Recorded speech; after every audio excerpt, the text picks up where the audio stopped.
Hey.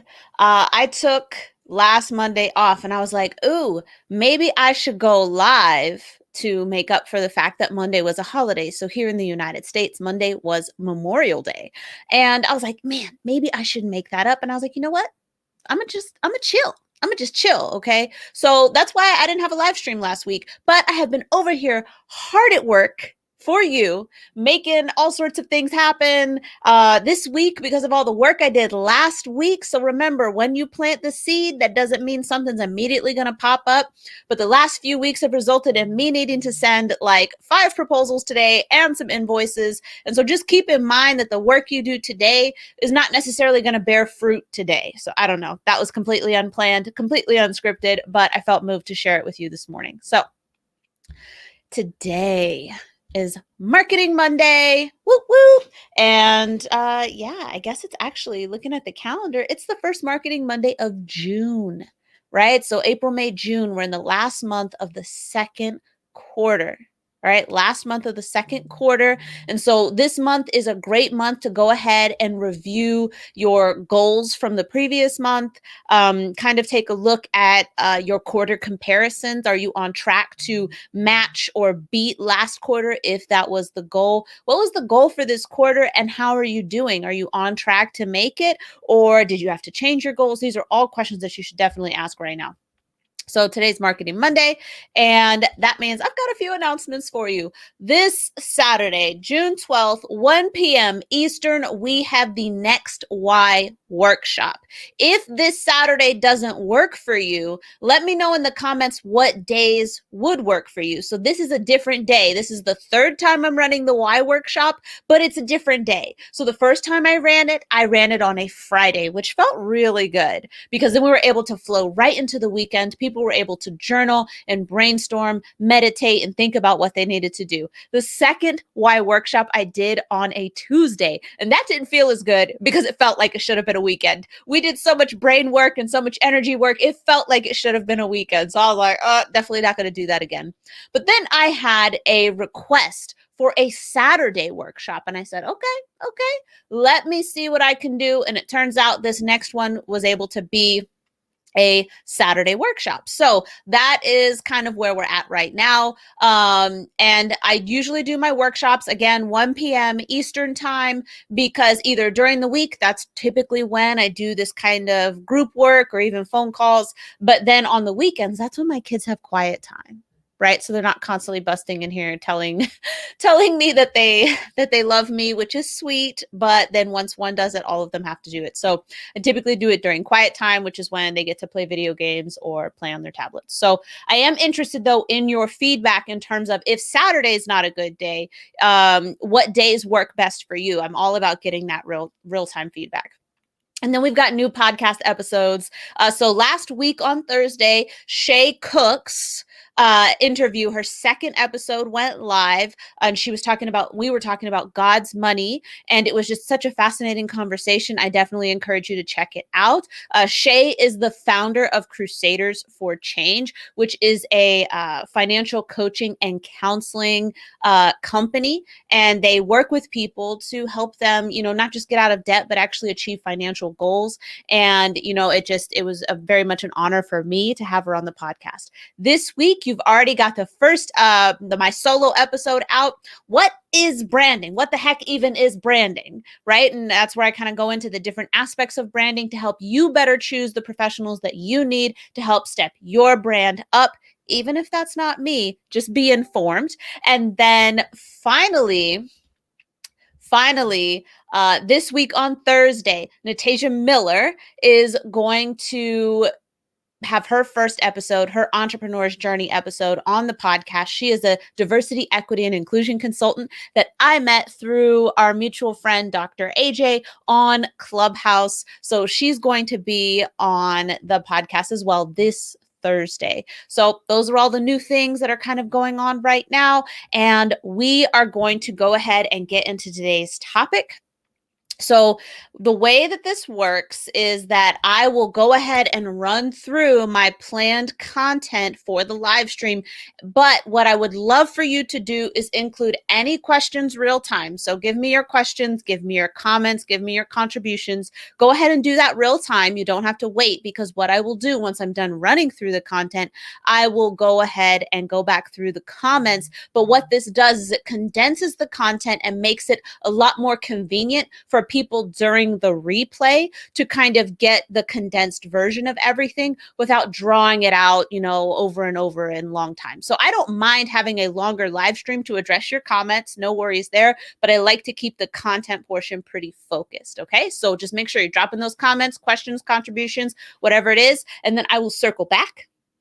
I will circle back like a bird of prey, and I will go ahead and address your comments. Okay. So today, thank you for joining me. I'm Ruthie, the founder of Defy the Status Quo, which is a branding and marketing consultancy. And today we are going to talk about birthing a brand to build a community. And I've been giving a lot of thought to the confusion and kind of murkiness that is the branding space. A lot of people are like, oh, I'm not really sure what this means. I know branding is in marketing, but I'm not sure what it means. So I've been giving a lot of thought to it. And I've also been giving a lot of thought to the fast brand building that I'm seeing a lot. People are like, oh yeah, build your brand, just answer this form and I can create your brand for you. And among the branding professionals that I know and respect, that's just not how it works.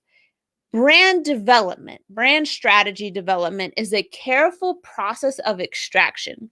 The skill of the professional you're working with could certainly accelerate the process. Don't get me wrong. But you filling out a form without some serious conversations, that ain't it. So when we look at not just building a brand, but birthing a brand, there's something you need to consider. What are you creating for people to be loyal to? Now, you may have people in your life who you would consider ride or die, right? So for my friends, for the people I count as my people, right? So my business friends, my personal friends, and all I mean by that is just that I know them because of business. That's what makes them business friends. But my partners, my family, those people I've identified as mine, I am definitely that ride or die person. But I am loyal to them as a person. So what are you creating business-wise should be your brand. What are you creating business-wise for people to be loyal to? And so this is when you think of loyalty, they are always talking about you in a good way when you're not there, because that's your brand is what they say when you're not there. Your brand strength is, are they even talking while you're not there? Okay. So when we're looking at loyalty from people to a brand, that's the referrals. That's the, hey, this opportunity, wanted to pass it your way. Hey, this is a good connection for you. I thought you would, really get a lot out of knowing this person. What are you creating for people to be loyal to? And so this is what I mean when I say you don't build a brand, you birth it, especially when you look at it from an emotional intelligence standpoint. When I tell you, hey, we got to work on your brand's personality. Yeah, it's not just tone and voice, because that just, those things sound nice. That's part of it. But what we're really looking to do is get to know your brand personality. That's what people want. Your brand is like a collective consciousness. It's like a person. You have to build it with that much depth. Your brand should be able to react to current events. Your brand should have some type of sense of humor. Maybe your brand is sarcastic. Maybe your brand likes dad jokes. But when you think of your brand as a person, what clothes would your brand wear? If it was a person, if we could personify it, what clothes would it wear? If your brand was a food, what would it taste like? If your brand was music, what genre would it be in? Or if it was a person, what genre would your brand listen to? With the windows down, music volume up. So another thing to consider for you is that you don't grow a brand, you raise it. If anybody watching has kids, then you could probably relate to this. You don't grow a brand, you raise it. And even, it's like, Ruthie, what does this have to do with community building though? Part of a community, we have things in common. We have a common reason for being. And the reason why I'm talking about a brand in this way is because when we go back to that first question, what are you creating for people to be loyal to? Do you want them to be loyal to you, which is fine? That could be a yes. Or do you want them to be loyal to your brand? And this goes together. So that's an important question because it goes through the next part of what I'm going to talk about, I promise. But do you want them to be loyal to you or do you want them to be loyal to your brand? The answer, no, I don't want them to be loyal to me. I want them to be loyal to the brand. That's fine. No, I want them to be loyal to both. Also fine. No, I only want them to be loyal to me and I want whatever I touch to be what matters. I want to have the Midas touch. Also okay. But then you're leaning more on your personal brand versus your corporate brand. Whoop, here it goes. So don't worry, I will be coming back to that question or those two questions. But first, we're going to talk about the life cycle of brand development, the life cycle, the development cycle of your brand. And this is how we're going to be able to tie it back to community building. So one of the things that happens is I will see people out here with a newborn infant style brand. And they are like, yes, I'm building a community, but I want that community to basically run itself. But they've got a newborn brand. And what I mean by that is that you are a relatively new business. Your business and your brand are not very mature at this time. And what do newborns need? If you're a parent, you'll be able to answer this question. But what do newborns need? They need everything. You gotta pick up the newborn. You gotta wash it. You gotta feed it. You gotta change its diapers. You're gonna change the diaper. It's gonna poop again right after you close up that diaper. Maybe before you close that diaper, you're gonna have to clean it up again. Like it's gonna make messes all over you. Like it's gonna keep you up all night. Your newborn brand needs everything. It cannot exist without you. Respect that phase because there are way too many people who are like, boop, birth the brand, and then they just leave it outside on the front step. Survive, brand, go. It cannot survive without you. And that is okay. It is important to recognize where you're at, where your brand is at in its life cycle. Okay. So as we grow, you get a child brand. This is the brand that you can leave in the living room, maybe playing with its siblings. If it had brand siblings, I don't know. You and your business besties can come over, have drinks, and then your brands are playing in the living room. I don't know. But this is the brand level where you don't have to like be hovering over it all the time. You're not, leaning over and checking to see if it's breathing. It can do things without you, wipe its own butt, go to the toilet, maybe even pour a bowl of cereal, depending on exactly how old it is. But the brand doesn't require you 100% of the time, but you certainly wouldn't leave it alone for days, right? You wouldn't leave it alone for hours in the case of an actual child. You only leave your kid alone based on age, right? And appropriate responsibility taking. But even at this stage, if you picked up and left, you're like, all right, brand, go do it. That brand's not going to make it. And again, you see that with community building. People are like, okay, yeah, things are going good. All right, I didn't post in the, I didn't engage with my community yesterday, but things were fine. And now I'm just not going to engage for a week. They're going to be like, where did you go? Or they're not going to think about you at all and completely forget about you. So again, your brand is not completely independent at this stage. All right, now we're getting into teenage brand. Teenage brand is interesting because it still needs you. It doesn't want to need you, though. It doesn't want to need you, though. And this is where I think brand business dissonance definitely can come more into play. It can become more evident that you've got dissonance between, or cognitive dissonance between your brand and your business. And if that happens, your brand will get rebellious. Your brand will get rebellious. Your community will get rebellious because your brand and what it represents is not reflected in your business. That becomes a problem. Your community will leave. Your community may break off and make splinter communities because of how upset they are with you. So it can be a messy breakup at this stage. And if you remember being a teenager was probably full of messy, ugly breakups that included crying for some people, shouting for other people, throwing cell phones if you had one for others, rumors, all of these things, right? So teenage brand, if you're not careful, can cause real chaos because the brand is old enough. The brand has kind of taken on a mind of its own at this point, and it doesn't recognize that it does, in fact, still need you and thinks that it can go off and do everything by itself. Not to say that there aren't some resilient real life teenagers out there. There are, but I think you guys can kind of get my point. I'm making generalizations and kind of using this as a metaphor across the board. So you at the teenage brand stage, if you have any brand business dissonance, meaning your brand and its values are not infused and translated into the business, your brand and the community under that brand, they are not here for it. They will leave you and they will probably be pretty noisy about it. And then finally, looking at the adult brand. This is the brand, the corporate brand at least, that is completely independent of you. So you probably have employees now. You've got people running your marketing. You've got people probably even doing your sales. You have strategic partners, but the brand is mature. The brand has its own personality that's fully developed. A great example of this, Wendy's. Wendy's is a fantastic example of a brand that has a full depth and personality. Because when I say it, if you've ever seen Wendy's on Twitter, woo, Wendy's will go out and roast Burger King and roast McDonald's. Like Wendy's almost has an actual personality in my head. Like that logo kind of moves around a little bit. You know what I mean?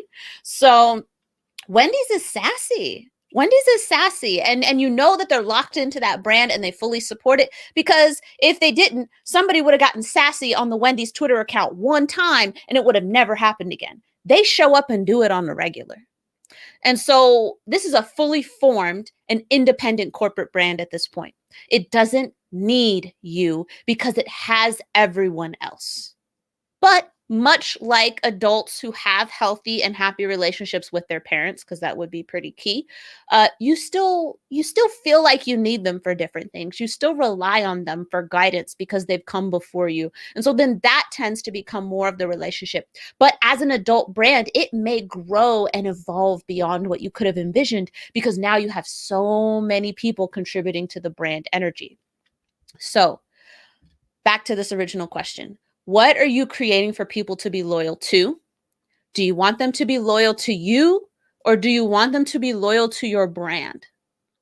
And understand that even if the answer is, I want them to be loyal to the brand, understand where your brand is at in the life cycle of brand development. If it is a newborn infant brand or a child brand, and you want people to be loyal to the brand, understand that that brand still needs you. You cannot leave it outside naked with no food and no water and expect it to survive.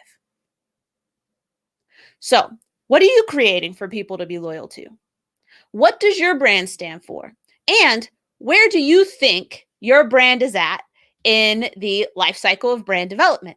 Do you think that your brand is a newborn infant brand that like needs your attention, like can't be by itself? Don't leave it unmonitored. Is your brand the newborn infant brand? Is your brand the child brand? Hey, I can leave you to watch a TV show and I'm just over in the kitchen, but I can't really leave you like in the house by yourself. Does it talk back to you? Is your brand the teenage brand? So it's older now. It's getting some of its own ideas. It doesn't need your constant supervision. You could probably leave it alone for the weekend if you trust it. I'm just kidding. Of course you trust your brand, but you could leave it alone for a bit. And that what that looks like in the community is people are actively contributing and they are asking questions and they're engaging with each other. So now bonds are being built between other people in the community and not all bonds run to you. Or is your brand the adult brand? Because if your brand is the adult brand, again, just assuming a corporate brand, if your brand is the adult brand, then yeah, people can be loyal to the brand more so than to you, and your brand will do well. But just where is your brand at in the life cycle of brand development? And have you been treating it accordingly?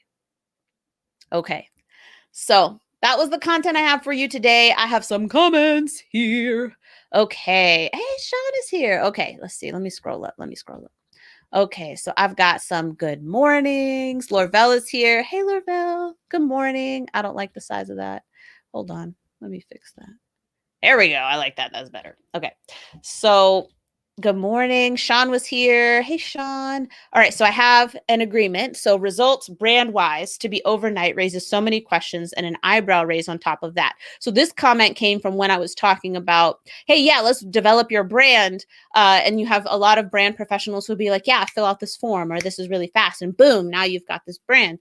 And again, the caveat is that if the person you're working with is skilled, that can accelerate your results, i.e., the brand development, the brand strategy being developed, being birthed. But it's still going to take some time. As a brand development professional myself, I like to take time with this because it's a very emotional thing. Because a lot of the brands that I'm helping people develop, they tend to be on the, newborn and infant side of things. And that's whether it's a personal brand or a corporate brand. They tend to be more on the newborn and like child side of things, which is why saying overnight, yeah, we can do this and you should be able to make these decisions all super fast. That ain't it. Oh, Karen, thank you for being here. Karen is somebody I met on Clubhouse, and she has an amazing nonprofit, the Chocolate Chips Association, and she works to help women or help girls not just connect with women in different STEAM fields, but to help them grow and develop their interest and really help them like plant their flag in the STEAM, the different STEAM areas. And one of the things that happens is she actually connects women, specifically Black women, especially. She doesn't only work with Black women or Black girls, but that is where she leans and that's where her heart is. And she actually brings them in to talk and they run different programs. Amazing, amazing association. Definitely check that out. Let's see. So the newborn idea of a brand, it really goes back to the why and a solid breakdown review of the business plan. It's like the Sims game. Neglect your sim, it will be all over the place. Yes. Or if you've ever had a Tamagotchi, do y'all remember Tamagotchis? I remember Tamagotchis.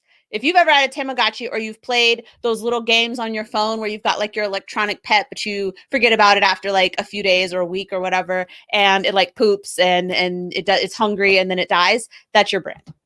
Don't leave it to die.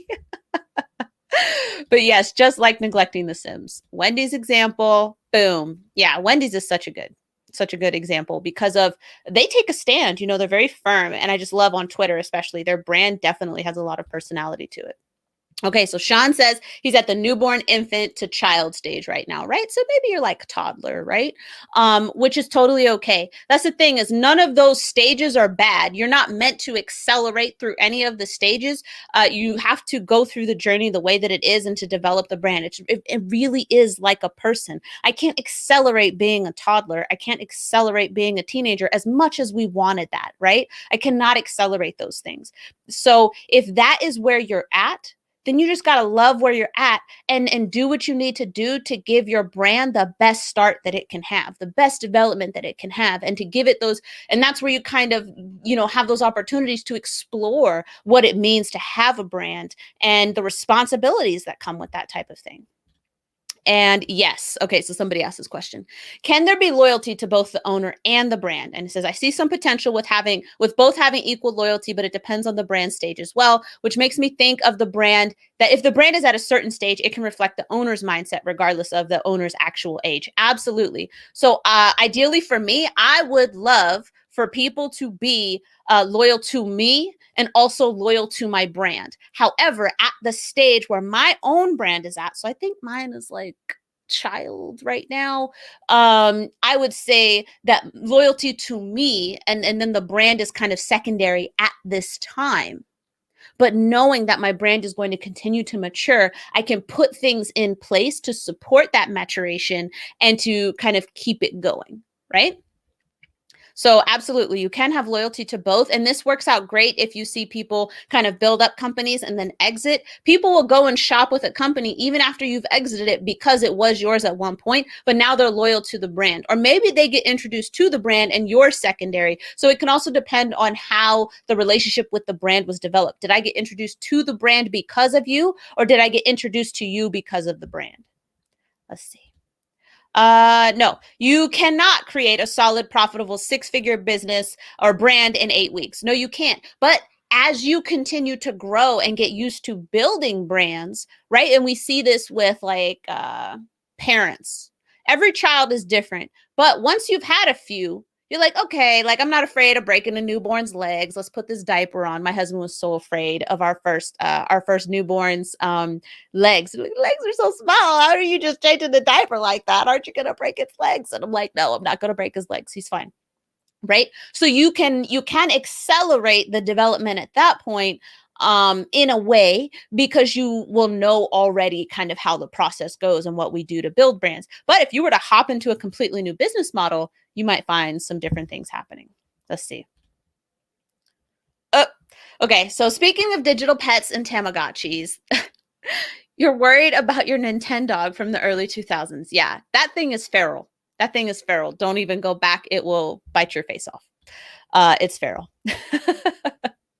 So that was pretty much it for today. So I'm just going to give a quick recap here at the end, depending on, when you came in. So we were talking about birthing a brand to build a community. And so a lot of this looks at the development of your brand, the birthing part of your brand, and then the development part, the life cycles of development it goes through once you've put it out there.